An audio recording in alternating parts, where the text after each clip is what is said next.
Bom, assim, cara, como é que, ah, vamos lá, eu ia falar drogas, mas como eu não tenho, Como sei você não lá, tem drogas.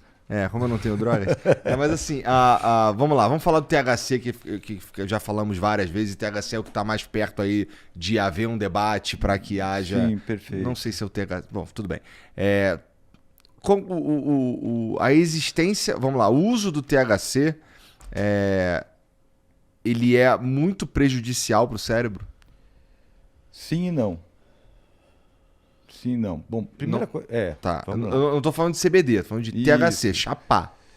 Cara, bom, eu diria o seguinte, que o THC ele vai prejudicar uma série de funções do cérebro, né? Pelo menos enquanto ele estiver em atividade. Por exemplo, memória operacional vai pro saco, Aham. certo? Você O tá... que é memória operacional? Só para o pessoal. Memória operacional é um procedimento do córtex pré-frontal onde ele pega as informações, ele organiza elas e bota elas em operação, né? Então, por exemplo, isso que eu estou falando para vocês, o meu cérebro agora está catando as informações lá, está organizando elas numa sequência, ele armazena por um tempo até eu falar elas, E até eu depois já mandar, era. e depois ele já manda, certo? Então, um déficit de memória operacional é aquela coisa, você vai na cozinha buscar alguma coisa, você chega lá, o que que eu vim buscar aqui? Ou você tem que fazer uma conta de cabeça, aí você tem dificuldade de fazer a conta de cabeça, Aham. certo? Ou, por exemplo, eu estou aqui falando contigo, o que que eu estava Perde a falando linha de mesmo? raciocínio. O Certo? THC faria isso, né? Para isso, e daí prejudica a aprendizagem também, certo? Então, de uma certa forma, o THC é uma substância, certo? Se você usar ele com frequência o dia inteiro, você vai ter sérios déficits cognitivos, né? Esses déficits vão impactar no teu dia a dia, né? Fica mais burro na prática. Você vai ficar um TDAH na prática, um TDAH Tá. forte. Um Certo? TDAH induzido pelo Induzido THC. pelo THC, exatamente, né?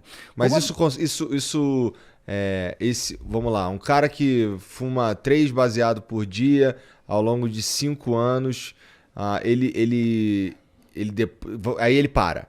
Aí a gente vai analisar esse cara. Ficam sequelas se ele começou a fumar antes dos 18 anos, sim. Ó, uma coisa importante aqui Interessante. para toda droga tem grupo de risco. Né?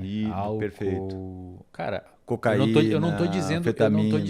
eu não tô dizendo que açúcar é droga, tá? Mas o açúcar tem grupo de risco. Se você é diabético, você não pode.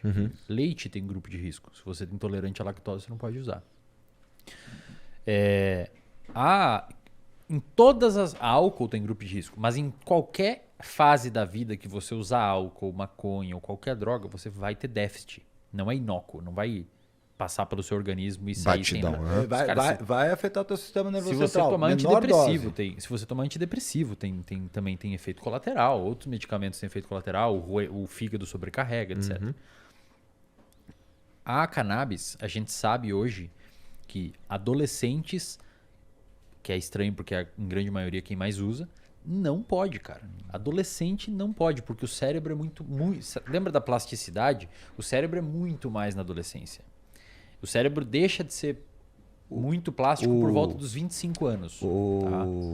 Wesley, deixa eu só chamar atenção para uma coisa. O cérebro é muito plástico na adolescência, mas o córtex pré-frontal é mais plástico na adolescência. Na adolescência é onde a gente está tendo um hiperdesenvolvimento do córtex pré-frontal. E daí você imagina que você coloca ali uma droga que, de certa forma, altera o funcionamento disso. O córtex pré-frontal é a última área do seu cérebro a se desenvolver. Ela termina de amadurecer por volta dos 25 anos de idade em média. Então, por isso que adolescente é mais impulsivo. Adolescente tem uma menor capacidade empática em média. Tem menos capacidade de se colocar no lugar do outro. Isso tem bons estudos mostrando. Uns desenhos experimentais bem legais. Menos capacidade de avaliar risco. Menos capacidade de avaliar risco. Por isso que é muito mais propensa a buscar novidade.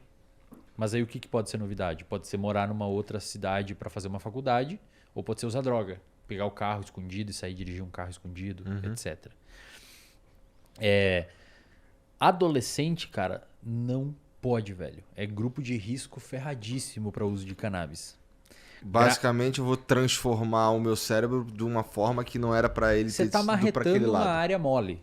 Você está marretando uma área mole. Digamos que um adulto já teria os córtex, depois dos 23 anos, já teria o córtex pré-frontal mais maduro e, portanto, ele teria, menos influência da cannabis. Mais ou menos isso, em grosso modo. Grávida, velho. Já tem estudos mostrando que não é legal grávida usar cannabis. Mas porque afeta o bebê? Pode afetar os metabólicos. Assim como o álcool também não pode. Nasce Bob Marley.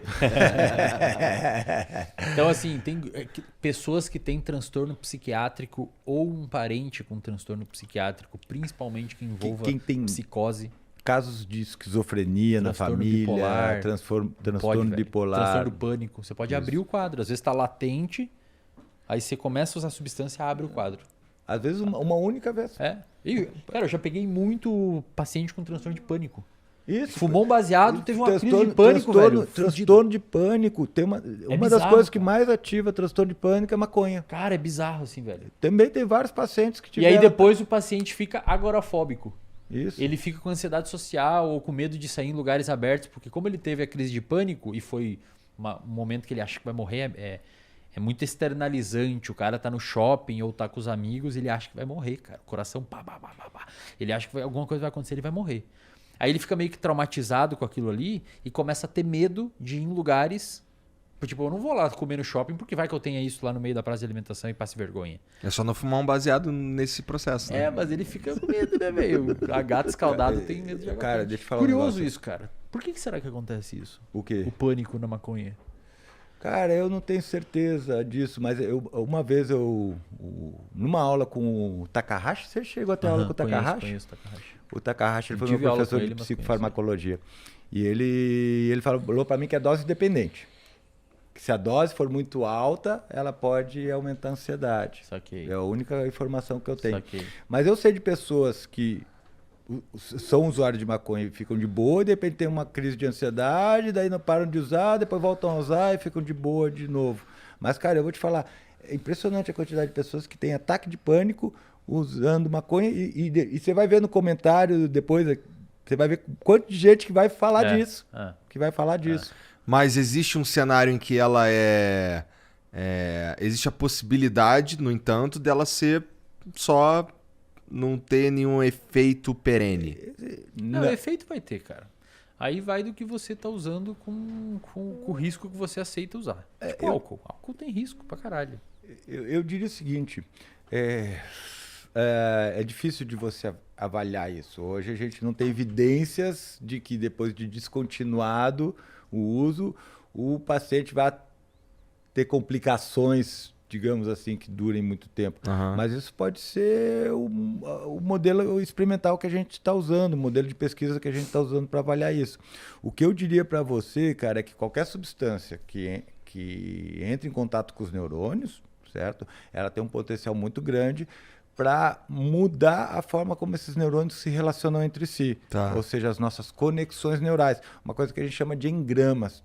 Tudo que a gente faz, você está aqui piscando o olho com a mão aqui assim, depende de um engrama no teu cérebro, certo? Então, a forma como você percebe as coisas, a forma como você constrói a realidade, a forma como você vê a si mesmo, todas elas dependem de engramas. Essas substâncias vão alterar esses engramas. E olha que louco, cara. O CBD... O CBD atua no cérebro também? Atua no cérebro. No cérebro e no sistema imunológico. Você tem sendo bem grossamente falando, você teria maconha no cérebro. Uhum. Você tem o que a gente chama de endocannabinoides. São canabinoides endógenos. Então você tem um receptor ali dentro e você tem um neurotransmissor endógeno que o seu próprio cérebro produz, que a maconha mimetiza ele. O CBD mimetiza ele. Assim como, por exemplo, algumas outras drogas recreativas, como psilocibina, LSD, etc., movimenta neurotransmissores no seu cérebro, por exemplo, serotonina, acetilcolina, a própria nicotina do cigarro. Isso, fala sobre a nicotina. A nicotina ela se liga num receptor que teve um nome muito criativo também, chamado de nicotínico. Os caras não são zero criativos. Tem dois tipos de receptores que são para o mesmo neurotransmissor, que são os nicotínicos e os muscarínicos. Certo. Assim, você estava falando que a nicotina liga no nicotínico. Tá. E não, mas assim, a gente produz endocannabinoides. Isso. A gente que a maconha, o CBD mimetiza isso daí. A gente produz alguma coisa parecida com nicotina também ou isso é totalmente externo? Não, acetilcolina, que seria um neurotransmissor que se liga no mesmo receptor que a nicotina se liga. Tá. A questão é assim, existem, por exemplo, morfina, o Venvance, um medicamento utilizado para tratar TDAH. O Venvance é um derivado de uma anfetamina, do mesmo que deriva metanfetamina, uma droga de abuso. Então a galera tem que entender que qualquer medicamento que você utiliza é uma substância farmacológica que é mais age no cérebro. que interage com receptores no seu cérebro e muda a função daquele neurônio e, consequentemente, do circuito que aquele neurônio está envolvido e do comportamento ou da emoção gerada por ele. Então, o que é de abuso e o que não é, por exemplo, benzodiazepínico, que é um medicamento usado para tratar ansiedade, por exemplo, ou medicamentos para dormir, tipo Rivotril, eles também causam dependência. O Zolpidem é maneiro. Zolpidem, sabe? Zolpidem é legal. Ele tem uma mamadeira de Zolpidem do lado da cama. Ele tem um baldinho Eu de parei. Zolpidem, Nossa, me receitaram o Zolpidem, só que eu descobri que se eu vencer o sono que o Zolpidem me dá, eu fico loucão.